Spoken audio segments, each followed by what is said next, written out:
13 تاریخ کو حضرت علی کا آمد ہوئی تھی، آپ کا دنیا میں آنا ہوا تھا، جنم ہوا تھا۔ ادھر مصطفیٰ چاند رحمت ابو طالب کے گھر ہیں، پروان چڑھتے ہیں۔ گھر کا معاملہ یہ ہے، سرکار کے یہاں پر فاقوں پہ فاقہ، لیکن حضور اتنے غیرت مند، پیغمبر نے پوری زندگی میں کسی کی مزدوری نہیں کی۔ سرکار نے کبھی کسی کی مزدوری، پوری زندگی مصطفیٰ مزدوری کرنے نہیں گئے۔ اسی مکے کے اندر، اب میں ذکر کرتا ہوں مصطفیٰ جان رحمت صلی اللہ علیہ وسلم کے وہ وقت کا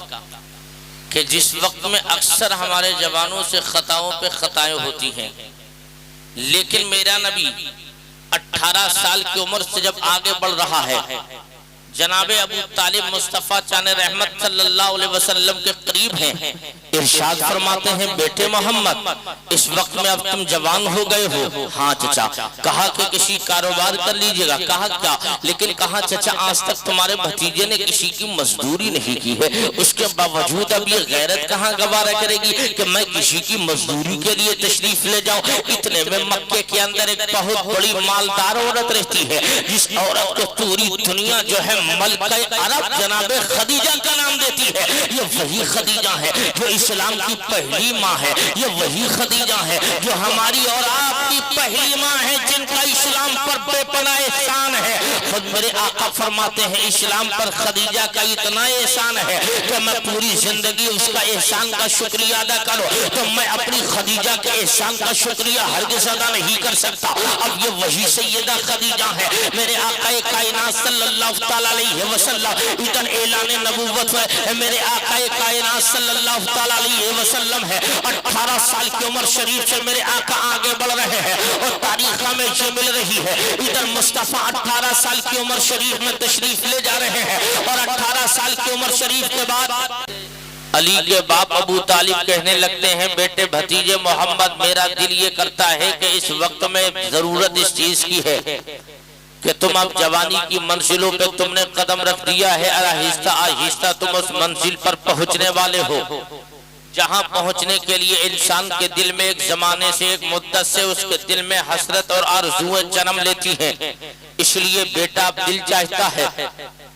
تم کسی ایسے کاروبار کی ابتدا کرو تاکہ اس کاروبار کی بدولت اللہ تمہیں اچھے سے رشتہ دے دے اور تمہارے گھر میں جو غربت و افلاس کا ماحول ہے وہ ہمیشہ کے لیے چکنا چور ہو جائے۔ تو میرے آقا مصطفیٰ چاند رحمت نے اپنے چچا ابو طالب سے ارشاد فرمایا تھا او چچا جان میں نے آج تک کبھی کسی کی مزدوری نہیں کی، آخر اب میری غیرت یہ کہاں پسند کرتی ہے کہ میں کسی کی مزدوری کرنے کے لیے چلا جاؤں۔ تو میرے کریم نبی کرم صلی اللہ تعالیٰ علیہ وسلم نے اپنے چچا کو یہ جواب دیا تھا ادھر مکے کے اندر جو تمام عورتوں میں سب سے مالدار عورت ہے، جس عورت کو اگر ملکہ عرب کہا جائے تو بھیجا نہیں ہو سکتا، اس ملکہ عرب نے پیغام بھیج دیا اور کہا کہ اے ابو طالب بھائی میرے قریب آ جاؤ۔ ابو طالب کو اپنے مکان پر بلایا اور ابو طالب کو بلانے کے بعد میں اس عورت نے کہا تھا او بھائی ابو طالب آپ کو معلوم بھی ہے یہ وہی مکہ ہے جہاں پہ لوگوں امانت کے طور پر میرا مال لے جاتے ہیں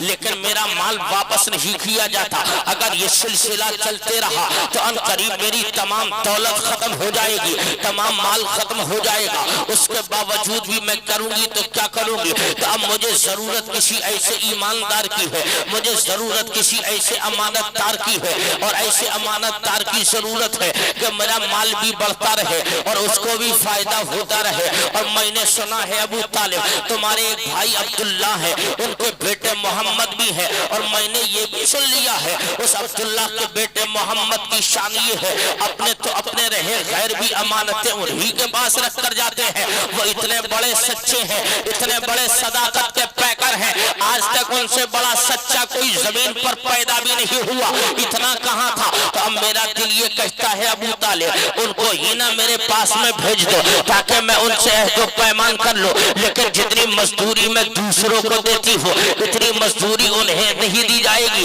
بلکہ جتنا مال بکے گا